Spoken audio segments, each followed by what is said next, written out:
અમદાવાદ મહાનગરપાલિકા દ્વારા 18,000 કરોડનું સર્વાનુમતે વિકાસલક્ષી બજેટ મંજૂર કરવામાં આવ્યું છે.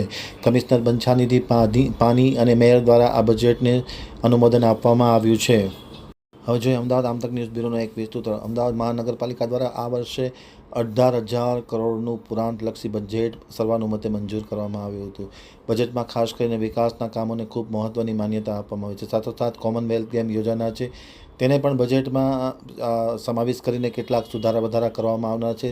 તેની મહત્ત્વની યોજનાને પણ મંજૂરી આપવામાં આવી છે. ખાસ કરીને રસ્તા, પાણી, આરોગ્ય સહિતની સુવિધાઓ તાત્કાલિક અસરથી ઉપલબ્ધ થાય, લોકોને 24 કલાક શુદ્ધ પાણી મળતું થાય તે પ્રકારની વ્યવસ્થા પણ આ નવા અંદાજપત્રમાં કરવામાં આવી છે. લોકોની સુખાકારી માટે આ બજેટ રજૂ કરવામાં આવે છે.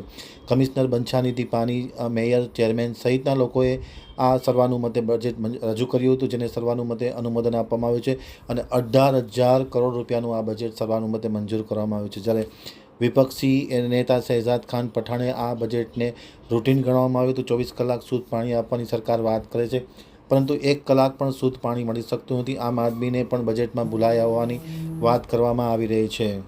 આજની કોંગ્રેસ પક્ષની બજેટની સુધારાની મીટિંગમાં, પ્રેસ મીટિંગમાં અમારી વચ્ચે અમારા અમદાવાદ કોંગ્રેસ પક્ષના ઉપનેતા નીરુભાઈ દંડક, અમારા જગદીશભાઈ, ઉપસ્થિત તમામ કોર્પોરેટર શ્રીઓ, ઉપસ્થિત મીડિયાના સર્વે અમારા ભાઈઓ અને બહેનો, સાથીઓ, અમદાવાદ શહેરમાં સને 2006 થી ભાજપ સત્તામાં છે.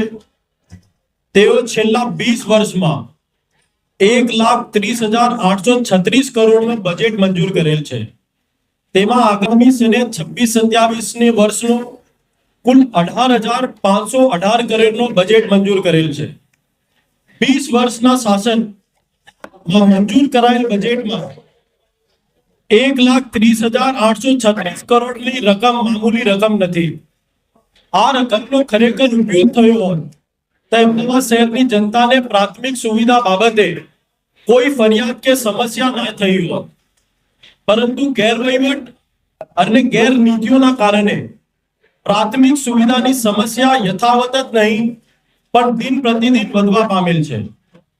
આ બજેટનો અભ્યાસ કરતા સત્તાધારી ભાજપ દ્વારા કોમનવેલ્થના નામે માત્ર વાહવાહી લૂંટવા માટે તેના પર જ ફોકસ કરેલ છે. પરંતુ કોમનવેલ્થના નામે મંજૂર કરાયેલ બજેટમાં અમદાવાદ શહેરનો કોમન મેન સાવ ભૂલી ગયેલ છે.